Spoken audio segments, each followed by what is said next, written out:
크게 다친 건 아니었습니다. 그런데 그날 이후 걸음이 달라졌습니다. 이 이야기는 왜 넘어졌는지를 설명하지 않습니다. 다만 그 이후 무엇이 달라졌는지를 조용히 따라갑니다. 김영자 씨는 73살이었습니다. 그날 오후 현관 앞에 작은 문턱에서 넘어졌습니다. 아주 짧은 순간이었습니다. 아무 소리도 나지 않았고 주변도 그대로였습니다. 바닥에 손을 짚었고 무릎이 살짝 꺾였고 그렇게 그 자리에 주저앉았습니다.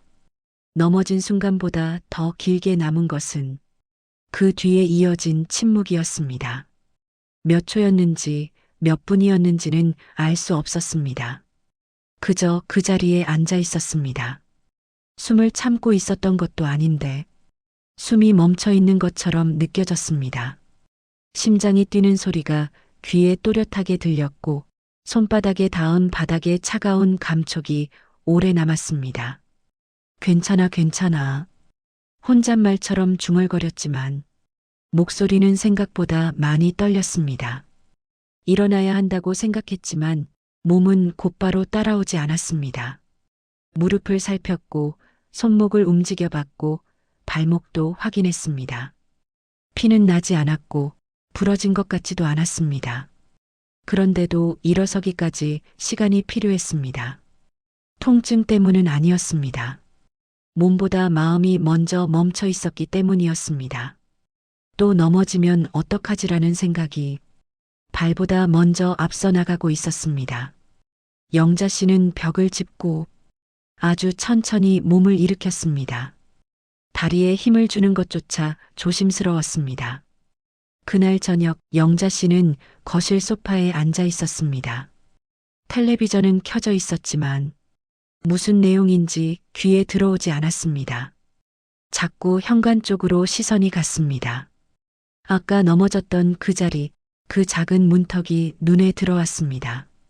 수십 년 동안 매일 아무 생각 없이 넘나들던 문턱이었습니다.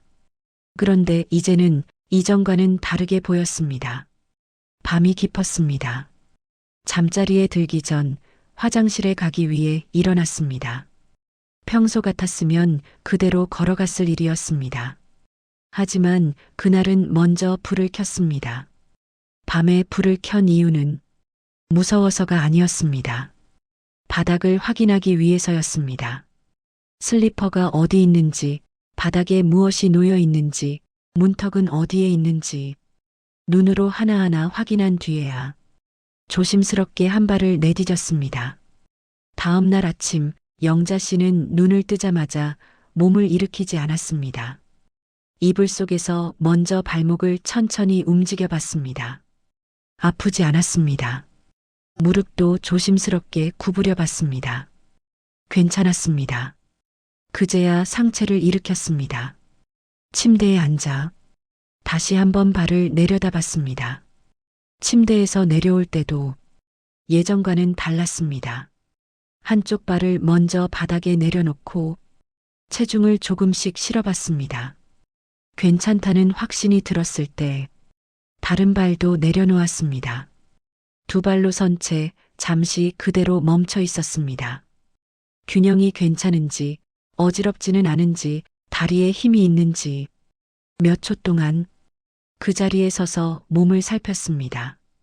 아침 식사를 준비하는 시간도 자연스럽게 길어졌습니다. 부엌으로 가는 복도를 걸을 때 걸음이 느려졌습니다. 예전처럼 성큼성큼 걷지 않았습니다. 한 발 한 발 바닥을 보며 걸었습니다. 발바닥에 전해지는 감촉을 느끼며 조심스럽게 움직였습니다. 부엌 바닥은 타일이었습니다. 미끄러울 수 있겠다는 생각이 들었고 혹시 물기가 있을까 더 신경이 쓰였습니다. 싱크대 앞에 설 때도 두 발이 바닥에 단단히 닿아 있는지 한 번 더 확인했습니다. 점심 무렵 이웃집 순자 씨가 현관문을 두드렸습니다. 영자 씨 계세요? 영자 씨는 천천히 현관으로 갔습니다. 문을 열기 전 다시 한번 문턱을 바라봤습니다. 순자 씨, 들어와요. 순자 씨가 웃으며 말했습니다. 장 보러 가는데 같이 갈래요? 영자 씨는 잠시 말을 잇지 못했습니다. 평소였다면 바로 대답했을 일이었습니다. 하지만 밖으로 나간다는 것, 계단을 내려간다는 것, 길을 걷는다는 일이 이전과는 다르게 느껴졌습니다. 글쎄요, 오늘은 좀. 순자 씨가 영자 씨의 얼굴을 살폈습니다. 어디 안 좋아요? 아니요. 그런 건 아닌데. 말을 끝까지 잇지 못했습니다. 아픈 건 아니었습니다. 다만 조심스러웠을 뿐이었습니다. 그럼 다음에 가요. 순자 씨는 걱정스러운 표정으로 돌아갔습니다. 문이 닫히고 영자 씨는 현관에 그대로 서 있었습니다. 몸은 괜찮았습니다. 그런데 마음이 먼저 멈춰 있었습니다. 오후 내내 영자 씨는 집안을 천천히 걸어 다녔습니다. 거실, 부엌, 방, 화장실. 익숙한 공간이었지만 이제는 다르게 보였습니다. 바닥의 높낮이, 문턱의 위치, 러그가 접힌 자리와 전선이 지나가는 곳까지 하나하나 눈에 들어왔습니다. 저녁이 되었습니다. 영자 씨는 불을 켜고 걸었습니다. 어둠 속에서 걷지 않았습니다. 무서워서가 아니라 실수하지 않기 위해서였습니다. 넘어지지 않기 위해서였습니다. 잠자리에 누워 천장을 바라보며 생각했습니다. 겨우 하루가 지났을 뿐인데 많은 것이 달라졌습니다. 걷는 속도가 달라졌고 보는 방식이 달라졌고 괜찮다는 말을 쉽게 하지 않게 되었습니다. 넘어짐은 한순간이었지만 그 이유는 계속되고 있었습니다. 통증은 사라졌지만 조심함은 남아 있었습니다.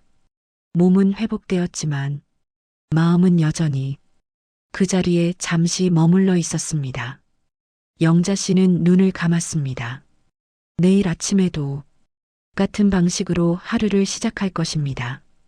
발을 먼저 확인하고 천천히 몸을 일으키고 바닥을 보며 걸을 것입니다. 이제 그것이 영자 씨의 일상이 되었습니다. 넘어짐은 끝났지만 멈춤은 아직 끝나지 않았습니다. 넘어진 지 사흘이 지났습니다. 영자 씨는 집안을 걷고 있었습니다. 거실에서 부엌으로, 부엌에서 안방으로 수십 년 동안 매일 오가던 길이었지만 이제는 이전과 달라져 있었습니다. 걷는 방식이 아니라 보는 방식이 달라져 있었습니다. 거실 한가운데에는 회색 매트가 놓여 있었습니다. 몇 년 전부터 늘 그 자리에 있던 매트였습니다. 그런데 그날 아침 매트의 모서리가 살짝 말려 있는 것이 눈에 들어왔습니다. 영자 씨는 그 앞에서 멈춰 섰습니다. 말린 모서리를 잠시 바라보다가 이런 생각이 들었습니다. 저기에 발이 걸릴 수도 있겠구나. 손으로 매트를 곧게 펴고 나서야 다시 걸음을 옮겼습니다. 부엌으로 가는 복도에는 작은 문턱이 하나 있었습니다. 손가락 한마디쯤 되는 높이였습니다. 그전에는 의식하지 않아도 자연스럽게 넘어가던 문턱이었습니다. 하지만 이제는 그 앞에서 발을 들어 올릴 높이를 한 번 더 가늠했습니다. 조금 더 높게 확실하게 넘겨야 했습니다. 부엌 바닥은 타일이었습니다. 아침에 설거지를 하고 나면 늘 약간의 물기가 남았습니다. 예전에는 대수롭지 않게 지나쳤습니다. 마르면 그만이라고 생각했습니다. 하지만 지금은 달랐습니다. 물기가 보이면 곧바로 행주를 가져와 닦았습니다. 한 번 닦고 마른 수건으로 다시 한 번 더 훔쳤습니다.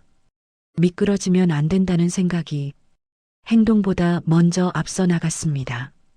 거실로 돌아오자 소파 앞에 깔린 베이지색 카펫이 보였습니다.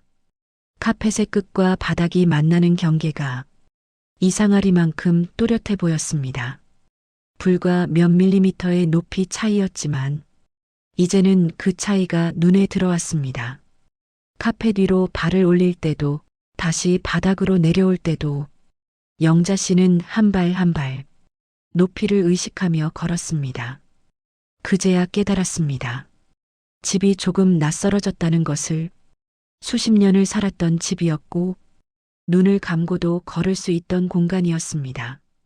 하지만 이제는 바닥의 재질, 문턱의 높이, 매트와 카펫의 위치까지 하나하나 새롭게 보이고 있었습니다. 머릿속에는 보이지 않던 목록이 만들어지고 있었습니다. 넘어질 수 있는 자리들의 목록이었습니다. 오후가 되자 이웃집 순자 씨가 다시 찾아왔습니다. 영자 씨, 오늘은 산책이라도 같이 갈까요? 영자 씨는 잠시 생각에 잠겼습니다. 집 밖으로 나간다는 것, 아파트 계단을 내려간다는 일. 글쎄요. 괜찮아요. 천천히 가면 되죠. 순자 씨의 말에 영자 씨는 고개를 끄덕였습니다. 한번 나가보자고 마음먹었습니다. 현관문을 나서자 복도가 이어졌고 복도 끝에는 계단이 보였습니다. 엘리베이터도 있었지만 영자 씨네 집은 2층이었습니다. 평소처럼 계단으로 향했습니다. 계단 앞에서 영자 씨는 자연스럽게 멈춰 섰습니다. 12개의 계단, 매일 오르내리던 계단이었지만 오늘은 다르게 보였습니다. 각 계단의 높이와 디딤판의 너비, 손잡이의 위치가 차례로 눈에 들어왔습니다. 순자 씨가 먼저 내려갔습니다. 영자 씨는 손잡이를 꽉 잡았습니다. 손에 힘을 주고 천천히 한 발을 내렸습니다. 발끝이 계단에 닿는 것을 확인한 뒤 체중을 실었습니다. 그리고 다음 발을 옮겼습니다. 한 계단, 두 계단, 세 계단. 내려가는 동안 손잡이를 놓지 않았습니다. 발보다 손이 먼저 움직였습니다. 잡고 확인하고 내리고 다시 잡았습니다. 아래에서 순자 씨가 기다리고 있었습니다. 말은 하지 않았지만 걱정이 묻어나는 표정이었습니다. 천천히 와요. 영자 씨는 대답 대신 고개만 끄덕였습니다. 마지막 계단에 다다랐을 때 가장 조심스러웠습니다. 계단에서 바닥으로 내려서는 순간 높이가 바뀌는 지점이었기 때문입니다. 발을 완전히 내려놓고 체중을 옮긴 뒤 두 발로 선 것을 확인하고서야 숨을 한번 내쉬었습니다. 다 내려왔네요. 순자 씨의 말에 영자 씨는 조용히 고개를 끄덕였습니다. 계단을 내려오는데 평소보다 2배의 시간이 걸렸습니다. 산책을 마치고 돌아오는 길, 이번에는 다시 계단 앞에 섰습니다. 올라가는 길은 내려갈 때보다 조금 나았습니다. 앞이 보였고 디딜 곳이 눈에 들어왔기 때문입니다. 내려갈 때는 발끝만 보였습니다. 다음 계단을 가늠해야 했고 그래서 더 부담스러웠습니다. 집으로 돌아와 현관 문턱을 넘고 신발을 벗은 뒤 슬리퍼를 신었습니다. 소파에 앉자 몸은 크게 피곤하지 않았지만 마음이 먼저 지쳐 있었습니다. 저녁이 되어 식사를 준비하려 부엌으로 갔습니다. 서너 걸음밖에 되지 않는 거리였지만 그 사이에도 바닥을 보며 걸었습니다. 설거지를 하다 바닥에 물이 튀자 곧바로 닦았습니다. 부엌을 나오기 전 물기가 남아있지 않은지도 다시 확인했습니다. 밤이 되었습니다. 거실 불은 끄고 복도 불은 켜두었습니다. 어두운 곳을 걷지 않기 위해서였습니다. 안방으로 들어가기 전 바닥을 한 번 더 살피고 침대까지 천천히 걸어갔습니다. 침대에 앉아 하루를 돌아봤습니다. 오늘도 바닥을 보며 걸었고 문턱을 확인하며 넘었고 계단 앞에서 멈춰 섰습니다. 익숙했던 집은 조금 낯설어졌지만 그 낯설 속에서 영자 씨는 새로운 것을 배우고 있었습니다. 조심하는 법을, 확인하는 법을, 천천히 걷는 법을. 이제는 바닥을 다시 배우는 시간이었습니다. 밤 11시였습니다. 영자 씨는 침대에 누워 있었습니다. 잠은 쉽게 오지 않았고 목이 말랐습니다. 부엌에 가서 물을 마시고 싶었습니다. 예전 같았으면 아무 생각 없이 일어났을 것입니다. 불을 켜지 않은 채 어둠 속에서 익숙한 길을 따라 부엌까지 걸어갔을 것입니다. 하지만 지금은 달랐습니다. 영자 씨는 몸을 일으켰습니다. 침대 옆에 놓인 스탠드를 켰습니다. 불빛이 방 안을 채우자 바닥이 먼저 눈에 들어왔습니다. 슬리퍼가 어디에 있는지 확인하고 천천히 침대에서 내려왔습니다. 방문을 열기 전에는 복도 불부터 켰습니다. 복도에 불이 켜지자 바닥의 무늬와 문턱의 위치가 또렷해졌습니다. 걸어도 되는 곳과 조심해야 할 곳이 구분되었습니다. 영자 씨는 서두르지 않았습니다. 한 발 한 발 바닥을 보며 걸었습니다. 부엌에 도착해 불을 켰습니다. 냉장고에서 물병을 꺼내 컵에 물을 따랐습니다. 물을 마시는 동안에도 급하지 않았습니다. 천천히 몇 모금에 나누어 마셨습니다. 다시 방으로 돌아갈 시간이었습니다. 영자 씨는 부엌불도 복도불도 끄지 않은 채 밝은 길을 따라 걸었습니다. 방에 들어와 침대에 누운 뒤에야 마지막으로 불을 껐습니다. 천장을 바라보며 가만히 생각했습니다. 불을 켜고 걷는 이유는 두려움 때문이 아니었습니다. 밤이 무서워서도 아니었습니다. 실수하지 않기 위해서였습니다. 넘어지지 않기 위해서였습니다. 어둠 속에서는 바닥이 보이지 않았고 문턱의 위치를 가늠할 수 없었습니다.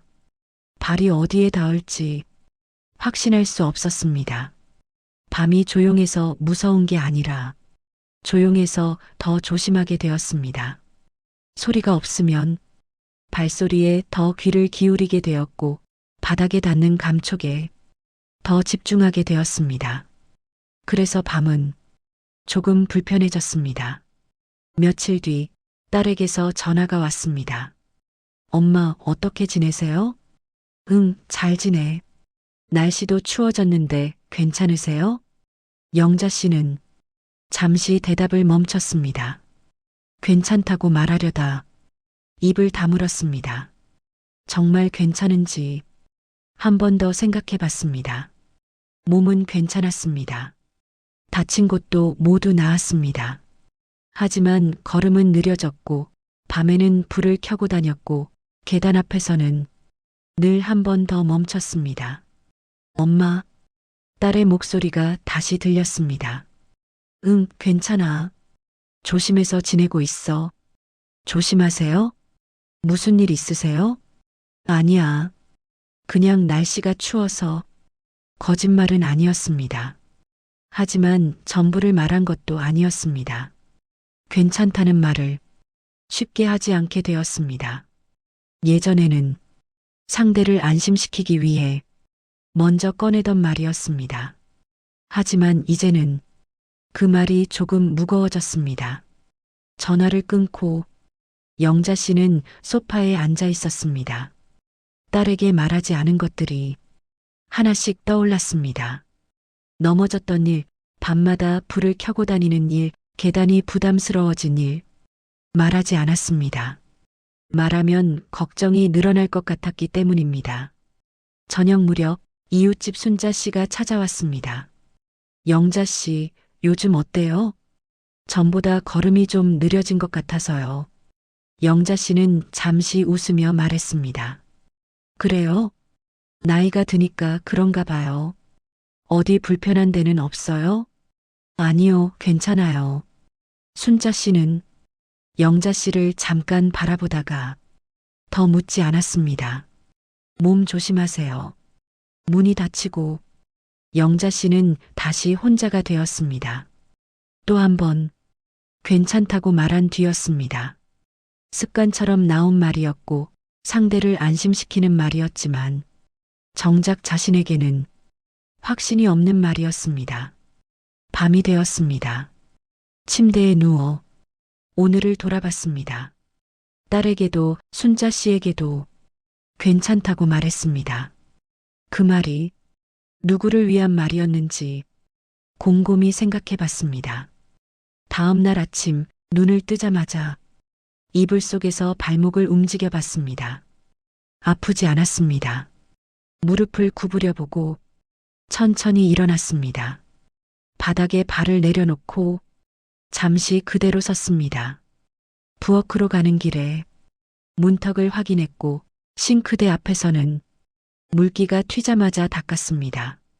식사를 마친 뒤 거실 소파에 앉아 창밖을 바라봤습니다. 사람들이 걷고 있었습니다. 빠르게 걷는 사람도 있었고 천천히 걷는 사람도 있었습니다. 영자 씨도 그들처럼 걷고 있었습니다. 조금 느리게 확인하며 조심하며 걷고 있었습니다. 그게 지금의 속도였습니다. 괜찮다는 말을 아끼게 되었습니다. 쉽게 꺼내지 않게 되었습니다. 그 말이 상대를 위한 말이라는 것도, 그래서 더 조심해야 한다는 것도 이제는 알게 되었습니다. 밤은 여전히 불편했습니다. 그래서 불을 켜고 걸었습니다. 실수하지 않기 위해서였고 조심하기 위해서였습니다. 그리고 그것이 지금 영자 씨의 밤이었습니다. 넘어진 지 보름이 지났습니다. 영자 씨의 몸은 회복되어 있었습니다. 다친 곳은 아물었고 통증도 사라졌습니다. 하지만 예전과 같지는 않았습니다. 달라진 것이 하나 있었습니다. 속도였습니다. 아침이었습니다. 영자 씨는 현관에서 신발을 신고 있었습니다. 장을 보러 나갈 예정이었습니다. 신발을 신는데 예전보다 시간이 걸렸습니다. 한때는 서서 급히 신발을 신고 곧바로 문을 나섰습니다. 하지만 이제는 현관 의자에 앉아 신발을 신었습니다. 한쪽 발을 먼저 넣고 제대로 들어갔는지 확인한 뒤 다른 발도 천천히 넣었습니다. 신발끈을 묶고 잠시 그대로 앉아 있었습니다. 균형을 잡은 뒤에야 몸을 일으켰습니다. 복도를 지나 계단 앞에 섰습니다. 자연스럽게 손잡이를 잡았습니다. 한 계단씩 확인하며 내려갔습니다. 서두르지 않았습니다. 1층 현관에 도착해 밖으로 나가는 문을 밀었습니다. 차가운 바람이 불어왔습니다. 영자 씨는 잠시 멈춰 섰습니다. 바람이 세지 않은지, 몸이 흔들리지 않는지 잠깐 느껴보았습니다. 괜찮다는 판단이 들자 그제야 걸음을 옮겼습니다. 아파트 입구에서 마트까지는 5분 정도 걸리는 거리였습니다.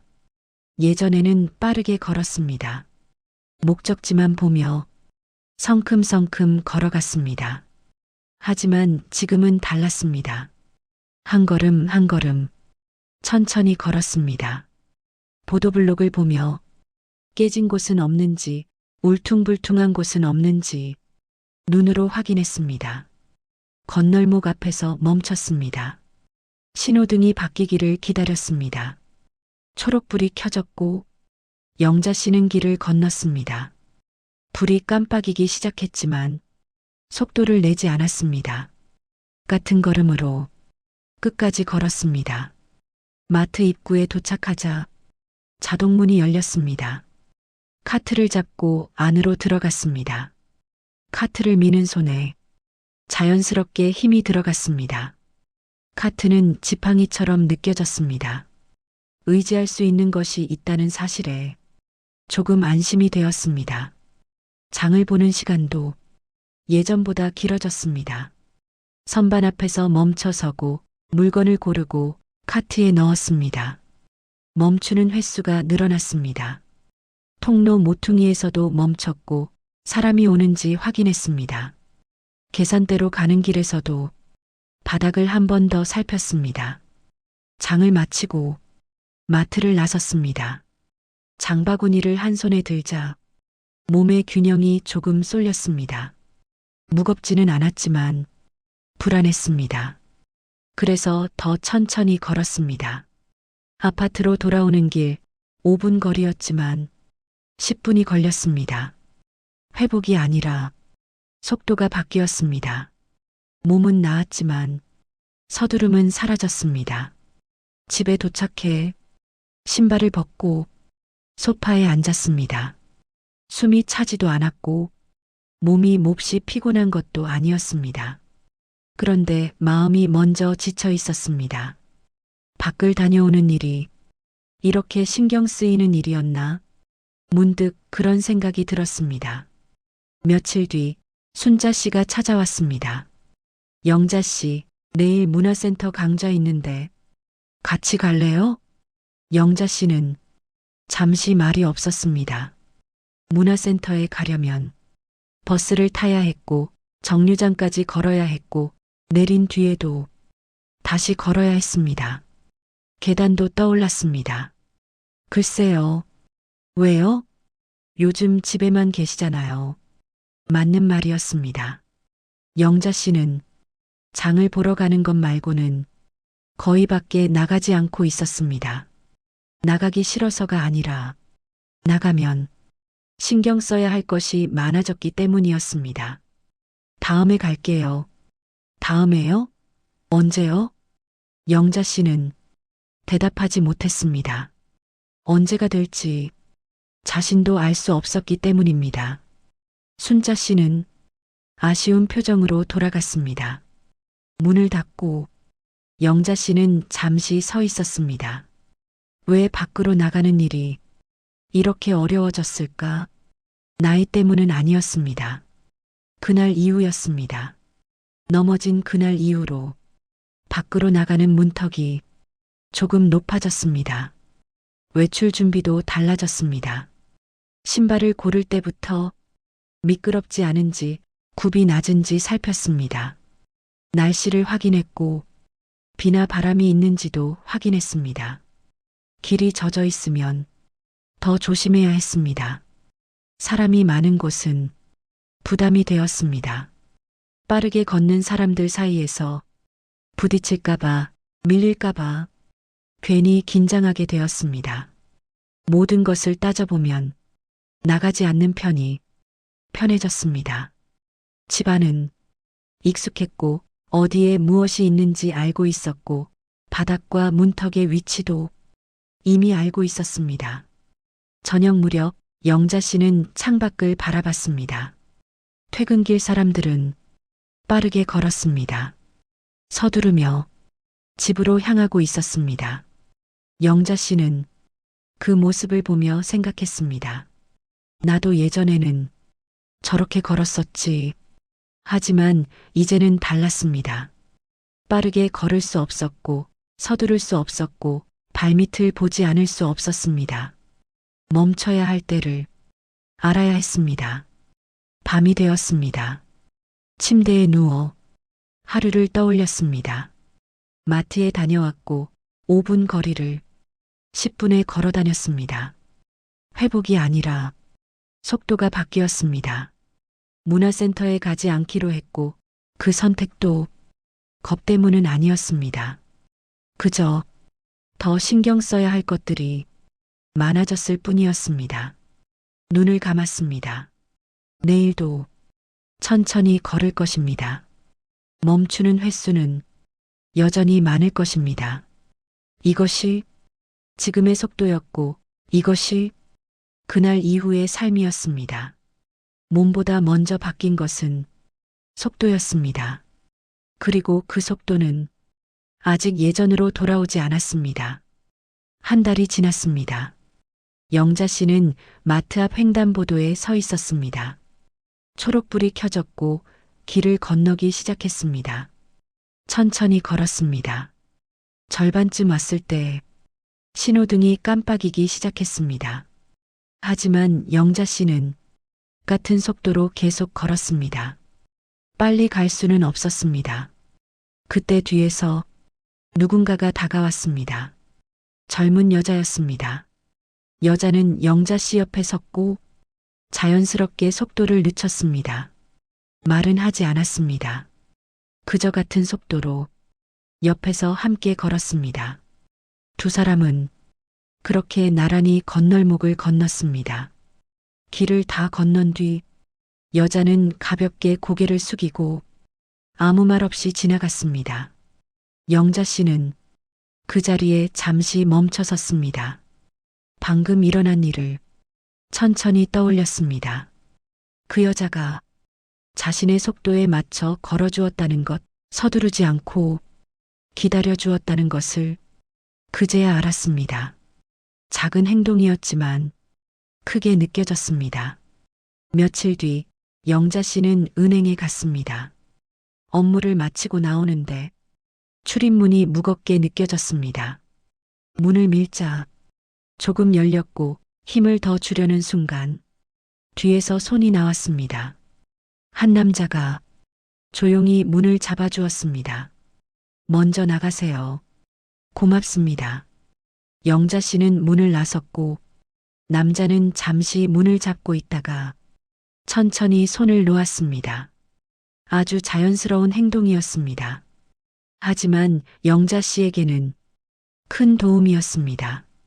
문을 밀다 균형을 잃을까 내심 조심하고 있던 순간이었기 때문입니다. 집으로 돌아오는 길 아파트 계단 앞에서 순자 씨를 만났습니다. 영자 씨, 장 보고 오세요? 네, 조금만요. 순자 씨는 영자 씨 옆에 섰습니다. 같이 올라갈까요? 괜찮아요. 저 천천히 갈게요. 저도 천천히 가요. 같이 가요. 두 사람은 나란히 계단을 올라갔습니다. 한 계단 한 계단 같은 속도로 걸었습니다. 말은 많지 않았습니다. 그저 함께 올라갔을 뿐이었습니다. 2층에 도착하자 영자 씨가 말했습니다. 고마워요. 뭐가요? 저도 그냥 올라온 건데요. 순자 씨는 웃었지만 영자 씨는 알고 있었습니다. 기다려 주었다는 것, 속도를 맞춰 주었다는 것, 혼자 먼저 올라가지 않았다는 것을 넘어진 뒤에야 사람의 속도가 보이기 시작했습니다. 누가 빠르게 지나가는지, 누가 천천히 걷는지, 누가 멈춰서 기다려주는지 예전에는 보이지 않던 것들이었습니다. 자신도 늘 빠르게 걷고 있었기 때문입니다. 하지만 이제는 보였습니다. 천천히 걷게 되자 다른 사람의 속도가 눈에 들어오기 시작했습니다. 저녁 무렵 딸에게서 전화가 왔습니다. 엄마, 이번 주말에 갈게요. 그래, 올래? 남편이랑 같이 갈게요. 뭐 필요한 건 없어요? 영자 씨는 잠시 생각하다 말했습니다. 아니, 그냥 와. 주말이 되어 딸과 사위가 집에 왔습니다. 문을 열어주자 딸이 영자 씨를 보며 말했습니다. 엄마, 걸음이 조금 느려지신 것 같아요. 그래. 어디 불편하세요? 영자 씨는 잠시 말을 고르다 대답했습니다. 불편한 건 아니고 그냥 조심하게 됐어. 딸은 고개를 끄덕였습니다. 더 묻지 않았습니다. 그날 하루 딸의 움직임은 달라져 있었습니다. 영자 씨가 걸으면 옆에서 함께 걸었고 계단을 내려갈 때는 앞에서 천천히 내려갔습니다. 저녁 식사 후 딸이 설거지를 하며 말했습니다. 엄마 앉아 계세요. 제가 할게요. 괜찮아, 같이 하지. 아니에요. 천천히 쉬세요. 목소리는 부드러웠고 강요하지 않았습니다. 그저 배려였습니다.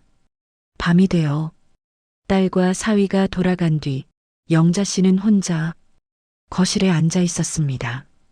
오늘 하루를 떠올렸습니다. 속도를 맞춰준 발걸음, 기다려준 계단, 대신해준 설거지, 모두 작은 행동들이었지만 영자 씨에게는 크게 다가왔습니다. 창밖을 보니 사람들이 각자의 속도로 걷고 있었습니다. 빠른 사람도 있었고 느린 사람도 있었고 잠시 멈춰서는 사람도 있었습니다. 영자 씨도 그들 중 하나였습니다. 천천히 걷는 사람이었습니다. 침대에 누워 천장을 바라보다 한 달 전을 떠올렸습니다. 현관 문턱에서 넘어졌던 그날을 집은 그대로였습니다. 바닥도 문턱도 계단도 그대로였습니다. 하지만 영자 씨는 달라져 있었습니다. 보는 방식이 달라졌고 걷는 속도가 달라졌고 조심하는 습관이 생겼습니다. 넘어짐은 한순간의 사건이었지만 그 이후의 변화는 생활이 되었습니다. 아침에 일어나면 발을 먼저 확인했고 밤에는 불을 켜고 걸었고 계단 앞에서는 잠시 멈췄습니다. 이것은 극복이 아니었습니다. 이전으로 돌아간 것도 아니었습니다. 그저 다른 방식으로 살게 되었을 뿐이었습니다. 천천히 조심스럽게 확인하며 넘어진 이유는 이제 잘 떠오르지 않았습니다. 하지만 넘어진 뒤에 생긴 습관들은 남아 있었습니다. 발을 확인하는 습관, 불을 켜고 걷는 습관, 문턱을 의식하는 습관, 계단에서 손잡이를 잡는 습관. 넘어진 이유는 잊어도 넘어진 뒤의 습관은 남았습니다. 그리고 그것이 지금 영자 씨의 삶이었습니다. 이 이야기는 넘어짐을 설명하지 않습니다. 다만 그날 이후 삶이 어떻게 달라지는지를 조용히 기록합니다. 오늘도 이야기 들어주셔서 감사합니다.